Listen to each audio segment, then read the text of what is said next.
old property, or the new property that they just bought, and the old property. Tell the difference in the grass. Ooh, turkey.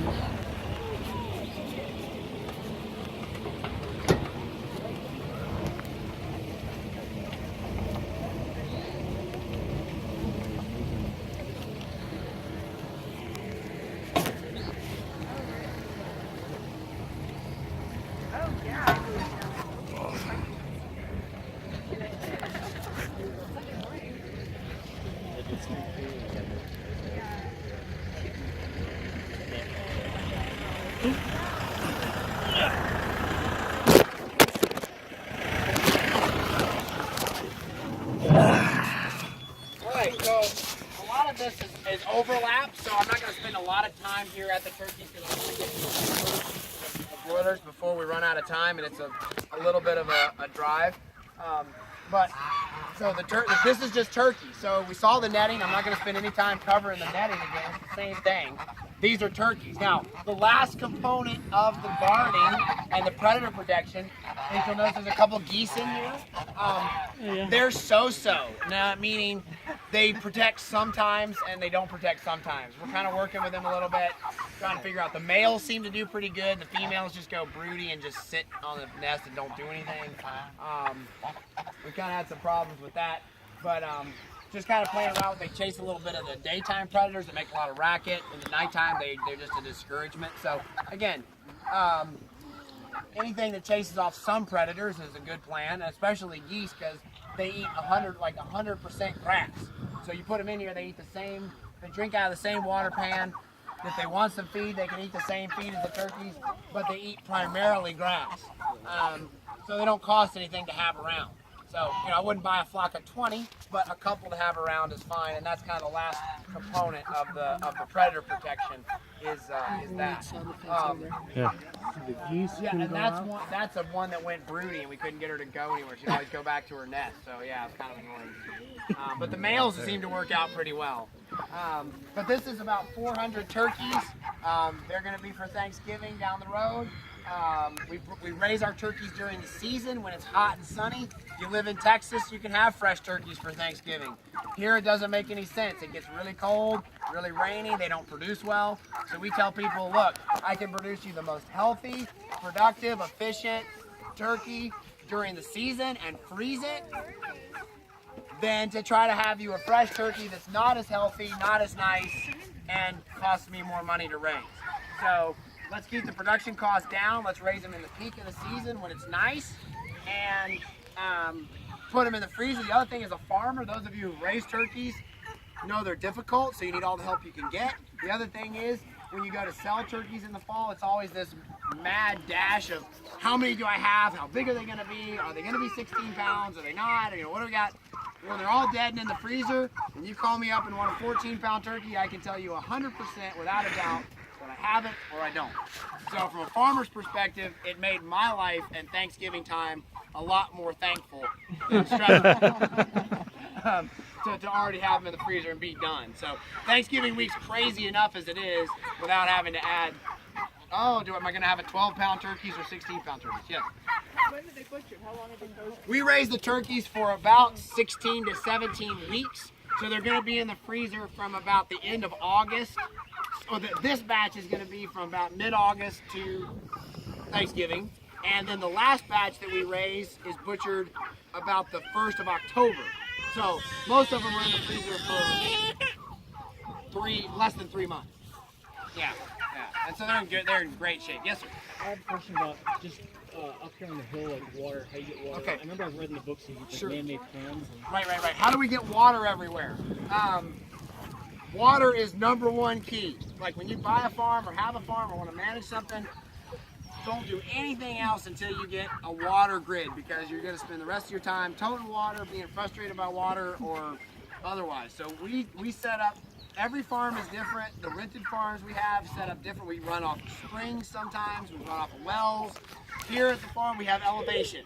So we use the elevation in our favor. We build small, like quarter-acre ponds up the mountain with hoses in the bottom of the dam, little floaty systems that we're most of the time. And we had one go down on us this week, so it's kind of funny. But we've had other ponds that work for decades and are fine. But anyway, hose in the bottom, drain, float valve, and it gravity flows out of that pond. So all this down here we have permanent, like inch to inch and a quarter water line on all the permanent electric fence around the perimeter of the field.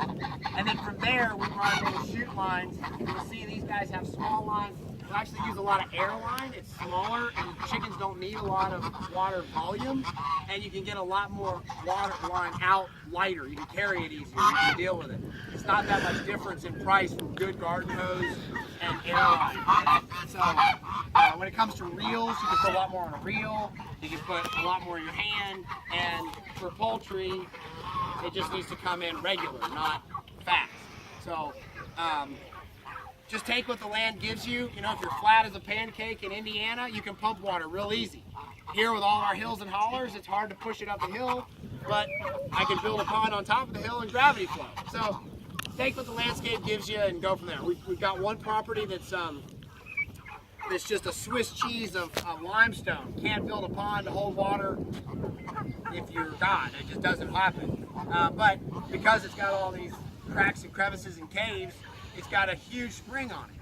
And so, that's but the permanent water grid under the fencing is really important.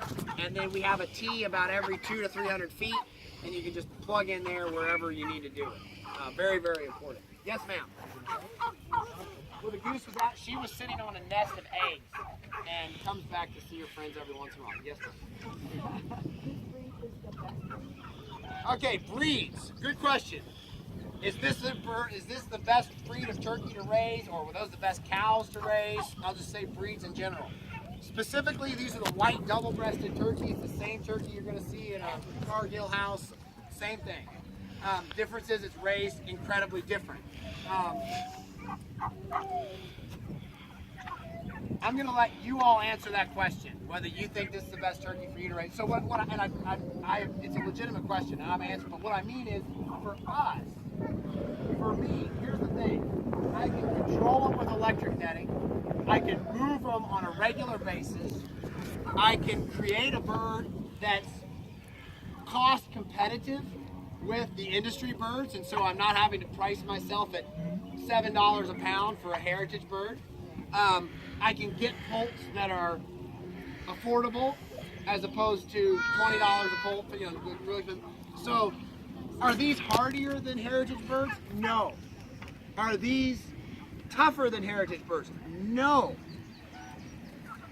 Do they fly like heritage birds? No. Okay, so when you say what's the best breed for you, you have to make that determination. So realize for me, we call this the gobbledygook, by the way. This is the gobbledygook for a little chassis, a running gear, and some shade cloth, and a couple $100 in electric netting. I can control 400 turkeys, not have them in the neighbors, not have them roosting on your field, and at night, or in the daytime when it comes time to butcher them, I can load them up by hand. Not have to climb trees to get them. So for me, and it's a bird that's not $200. So when I say, look, I want this food to be affordable for everyone. I want it to not be something that's only for the rich and ritzy and Whole Foods shoppers. I want it to be for everybody, and I want to create it in a way that the farmer makes money enough, and the folks can eat it on a regular basis. Okay, this is not a special product. So when I say that, that's a good question in regards to all breeds. So we're going to go to the chickens here in a minute. They're Cornish cross regular chickens like normal.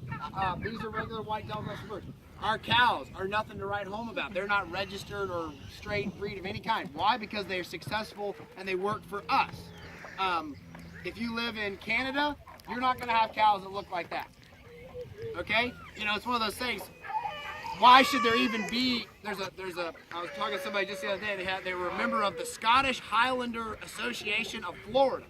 I'm like, right, the Scottish Highlander's a wonderful breed. If you live in Scotland, in the Highlands, they're wonderful.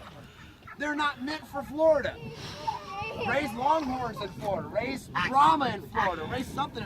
So just realize we spend a lot of time falling in love with a breed or a type of breed that was designed specifically for a region that we would have never been able to know about without this global communication system that we have today. You know, 100 years ago, we would have never known that a little region in Europe has this one little cow that's supposed to be amazing. The reason it's amazing is because it's there, okay? And so I'm trying to create an amazing cow for here. And so that's just a little bit of waxing eloquently maybe on breeds in general. And I know you get it, and I'm glad you brought it up because it's a big question that you have to answer for yourselves in your area. So when people say, what kind of cow should I buy? What breed should I raise? I say, look at your environment, look at what's successful in your area, think about what how you're raising them and what you're trying to accomplish, and make a decision that's best for you. Question over this way. Yes, ma'am. Well, because these birds don't fly. So these birds can't, I mean, they can flutter, but they can't fly. So they will go up Let's get these typed. They will go up in the roost mobile there, in the gobbly. Yes, you do. I got that on tape too. At night, and that's important to get the turkeys up off the ground so they don't get like bed sores on their breasts and stuff like that. Hatchery, what they sell? They just need shade from the shelter. Doesn't work from too. the They don't sun. fly They either. don't need rain, so this age they're fine. So you saw the little turkeys we drove by in the little shelters down there. When they're that young, they're protected in the shelters. When they're this old, they can come up here and be fine. It can rain on them. They're fine. As long as the rain's warm. So hence again, I want to butcher them before November. You get a 35-degree rain, that will kill me as well as the poultry. And that's a chicken killer. But again, yeah, to move the birds, we just open the two sections. The turkeys run into the new paddock. They know there's there's worms and bugs and stuff in there. They go shooting in there. They move the structure in, and it literally just takes minutes, and they're all inside the next section. Easy. The turkeys are awesome. They're really fun. When they get to this age, they're just really fun. Other questions on turkeys in general, or other netting? Yes, sir. We put them with the chickens too. Yeah, we just don't have any over there right now. Yeah, they work with chicken, and we used to have a goose that ran with the egg mobile as well. But that's actually that one. Need a male. All right, yes, ma'am. Well, turkeys, these will typically not lay. They will lay if they get old enough. They're not effective for that. The parent stock, this is a cross. So the parent stocks are two original breeds coming together and creating this. So typically hybrids like this don't reproduce very well. But so they won't, these birds specifically don't lay very well. So you don't produce them, you purchase? We purchased poults, yes. We purchased the poults, we purchased the meat chickens, mainly because we need a volume in a short period of time, and the whole laying, brooding, hatching operation is another whole business. So, good business, it's just not one that I'm ready to get into. Yeah, good questions. Okay, let's go see. This will be the longest ride of the tour, but we're going to get up and see the meat chickens before we wrap up.